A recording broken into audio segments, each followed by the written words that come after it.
Power ఎక్కువ ఉంటది. అయితే అది చాలా దూరంలో ఉన్నప్పటికీ వైర్ మీద ఆనుకున్నట్టు నేను చూడలేదు. అయితే ఇలా పిట్టగోడ దగ్గరికి వెళ్ళి ఇలా నుంచున్నాను, అంతేనండి. జుమ్మని లాగేస్తుంటే ఇంకా నా నోటి నుంచి ఏం మాట రాలా. యేసయ్యా అనుకున్నాను. వెంటనే నాకేమైందో తెలియదు, యేసయ్య అంటే తెలుసు. మా పక్క బిల్డింగ్ మీద ఒక పాప ఫోన్ మాట్లాడతా, మా బాబు పేరు గిరీష్ అని, గిరీషు అని పిలుస్తా ఉందండి.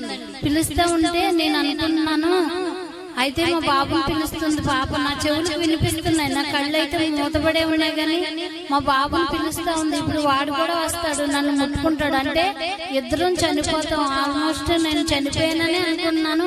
నన్ను ముట్టుకుంటే వాడు కూడా చనిపోతాడు, ఇద్దరం చనిపోతాం అని అనుకుంటున్నాను. ఈ లోపల పైన జరిగింది కాబట్టి నేను మా బాబు వచ్చి నన్ను ముట్టేసుకుని ఇసుకుందండి, గండ్రేసుకుంది అక్కడ. అయితే గండ్రేసుకులో దొల్లిస్తా ఉంటుండే ఎందుకు ముట్టుకున్నాను ఇలా చూసేటప్పటికి నా బట్టలు కూడా కాలిపోతా ఉన్నాయి.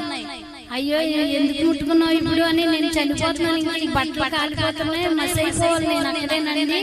అయితే నన్ను ఇలా ఎప్పుడైతే ఇసుకలో గండ్రసుకలో దొల్లించారో అప్పుడు ఆ మంటలు ఆరిపోయి నేను లేచి కూర్చుని నన్ను ముట్టుకోకు అని ఇలా చూస్తున్నాను. ఇలా చూసేటప్పటికి అప్పటికే నా కుడి చెయ్యి ఇలా వంగిపోయింది. మనం కోడిని కాల్చినప్పుడు చూడండి వంగిపోతుంది కదా, అలా నా చెయ్యి నల్లగా అయిపోయి ఇలా వంగిపోయింది కుడి చెయ్యి. వెంటనే అప్పుడు నేను లేచి చూస్తే ఎవ్వరు లేరండి చుట్టూ. ఇదేంటి ఇప్పుడు వరకు నన్ను మంటల నుంచి కాపాడాడు కదా, మా అబ్బాయి కూడా చనిపోతాడేమో, నన్ను ముట్టేసుకున్నాడని నేను కంగారు పడుతున్నాను. వేడేంటని చెప్పేసి నేను మెట్లు దిగి కిందకి వెళ్ళానండి. వెళ్ళేటప్పటికి చాలా మంది ఉన్నారు. కరెంట్ షాక్ వచ్చిన వాళ్ళ బాడీ చచ్చిపడిపోయి 2 గంటల సేపు నీ కాళ్ళు చేతులు రుద్దుతేనే కానీ నువ్వు స్పృహలోకి రావు. అలాంటిది నువ్వే కిందకి దిగానని ఎలా చెప్తున్నావు, ఎవరు తీసుకొచ్చారు జ్ఞాపకం చేసుకో అన్నారు. అంటుంటే అప్పుడు నా కళ్ళంతా నీళ్ళు వచ్చినాయండి.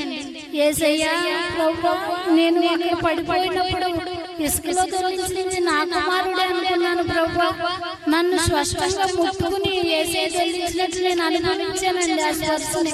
నిజమే ప్రభువా, ఆ రోజు మంటల మీద రాకపోతే అక్కడే నేను మాడి బూడిదగా అయిపోవాలి. డాబాపైకి ఎవరు రావడానికి సాహసించేవాళ్ళు కాదు, కానీ దేవుడు నన్ను ముట్టుకున్నాడని నాకు అక్కడ వెంటనే మంచం మీద ఉండగానే ఐసీలోనే అర్థమైందండి. అప్పుడు ప్రభువా నువ్వు నన్ను ముట్టుకునేంత నేను యోగ్యురాలు కాదు నాయన, కానీ నీ బిడ్డను ఎక్కడ విడిచిపెట్టే దేవుడు కాదు నాయన.